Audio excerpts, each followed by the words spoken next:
আসসালামু আলাইকুম। দুপুর 12:10 বাংলাদেশ বেতার রংপুর। স্থানীয় খবরে আমন্ত্রণ জানাচ্ছি রেজিনা সফরিন। প্রধানমন্ত্রী তারেক রহমান দেশ ও জনগণের কল্যাণে নিরপেক্ষভাবে কাজ করতে জেলা প্রশাসক ও বিভাগীয় কমিশনারদের প্রতি আহ্বান জানিয়েছেন। তিনি বলেন, রাষ্ট্রের সবচেয়ে বড় সম্পদ হল জনগণের বিশ্বাস। তাই দেশ ও জনগণের কল্যাণে নিরপেক্ষভাবে কাজ করতে হবে। প্রধানমন্ত্রী গতকাল বাংলাদেশ চীন মৈত্রী সম্মেলন কেন্দ্রে বাংলাদেশ অ্যাডমিনিস্ট্রেটিভ সার্ভিস অ্যাসোসিয়েশনের বার্ষিক সম্মেলনে এসব কথা বলেন। তিনি বলেন, সরকার এবং প্রশাসনের স্বচ্ছতা ও জবাবদিহিতার মাধ্যমে জনগণের ধীরে ধীরে বিশ্বাস করে ওঠে। এ ব্যাপারে সকলে যত্নবান থাকবেন বলে তিনি দৃঢ় আশাবাদ ব্যক্ত করেন। জেলা প্রশাসক ও বিভাগীয় কমিশনারদের যে কোনো আইনগত ও মানবিক উদ্যোগে সরকার সহায়তা দেবে উল্লেখ করে প্রধানমন্ত্রী বলেন, প্রশাসন শুধু আইন প্রয়োগের যন্ত্র নয়, এটি মানুষের সেবার একটি মাধ্যম। বিশ্ব রেড ক্রস ও রেড ক্রিসেন্ট দিবস উপলক্ষে গাইবান্ধা জেলা রেড ক্রিসেন্ট ইউনিটের উদ্যোগে বিভিন্ন অনুষ্ঠানের আয়োজন করা হয়। এই উপলক্ষে আজ সকালে শহরে একটি শোভাযাত্রা বের করা হয়। পরে রেড ক্রিসেন্ট ইউনিট কার্যালয়ে অনুষ্ঠিত আলোচনা সভায় প্রধান অতিথি ছিলেন জেলা পরিষদের প্রশাসক অধ্যাপক ডক্টর মইনুল হাসান সাদিক। এদিকে দিবসটি উপলক্ষে জয়পুরহাট রেড ক্রিসেন্ট সোসাইটি ইউনিটের উদ্যোগে আজ সকালে শহরে মানববন্ধন কর্মসূচি পালন করা হয়। শেষে বাংলাদেশ রেড ক্রিসেন্ট সোসাইটি কার্যালয় চত্বরে এক আলোচনা সভা অনুষ্ঠিত হয়। রেড ক্রিসেন্ট সোসাইটি জেলা ইউনিটের চেয়ারম্যান ও জেলা পরিষদের প্রশাসক মাসুদ রানা প্রধানের সভাপতিত্বে আয়োজিত এ অনুষ্ঠানে প্রধান অতিথি ছিলেন ভারপ্রাপ্ত জেলা প্রশাসক ও স্থানীয় সরকার বিভাগের উপপরিচালক উত্তম কুমার রায়। দিবসটি উপলক্ষে গতকাল শহরের বিভিন্ন শিক্ষা প্রতিষ্ঠানের শিক্ষার্থীদের অংশগ্রহণে চিত্রাঙ্কন প্রতিযোগিতা অনুষ্ঠিত হয়। রংপুর মহানগরী সহ জেলার ৮ উপজেলায় জ্বালানি তেল বিপণন পরিস্থিতি, অবৈধ মজুদ বিষয়ে নিয়মিত অভিযান ও তদারকি কার্যক্রম অব্যাহত রয়েছে। জেলার ৮৯টি তেল পাম্পে গতকাল জ্বালানি তেল বিক্রি হয়েছে ৭৭,৬০৮ litre diesel, ২৫,৪৪০ litre petrol, ১৪,৮১৯ litre octane এবং ১,৬৬৩ লিটার লিকুইড গ্যাস।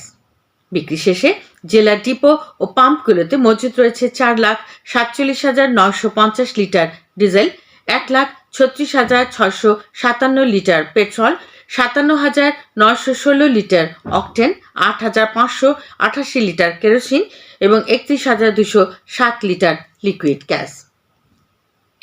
রংপুরের তারাগঞ্জ হাইওয়ে থানা চত্বরে গতকাল ওপেন হাউস ডে মুক্ত আলোচনার আয়োজন করা হয়। আসন্ন পবিত্র ঈদুল আজহার সময় মহাসড়ক যানজট মুক্ত রাখতে এলাকার সর্বস্তরে মানুষের অংশগ্রহণে আয়োজিত সভায় বিভিন্ন সমস্যা এবং এর সমাধানে আলোচনা করা হয়।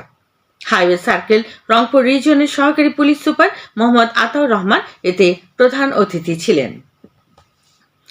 রংপুর মেট্রোপলিটন পুলিশের গোয়েন্দা বিভাগ অভিযান চালিয়ে গতকাল রংপুর মেডিকেল কলেজ হাসপাতালের সম্মুখ থেকে ১ কেজি গাঁজা সহ একজন মাদক কারবারিকে গ্রেফতার করেছে।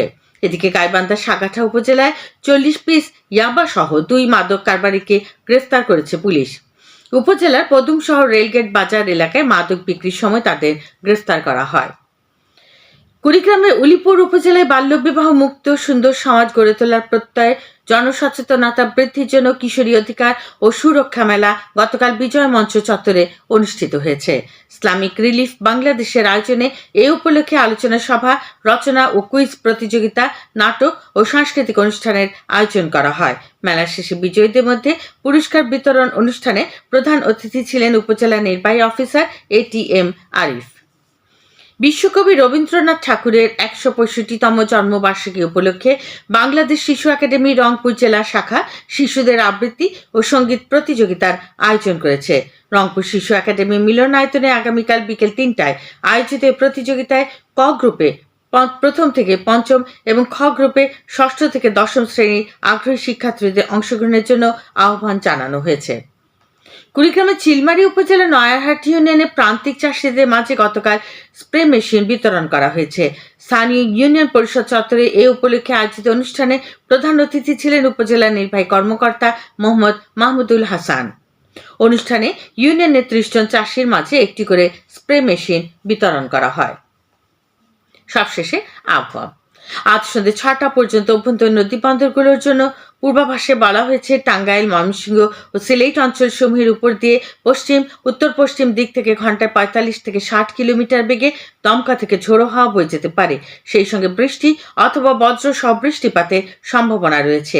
এইসব এলাকার নদীবন্দর সমূহকে 1 নম্বর সতর্কতা সংকেত দেখাতে বলা হয়েছে।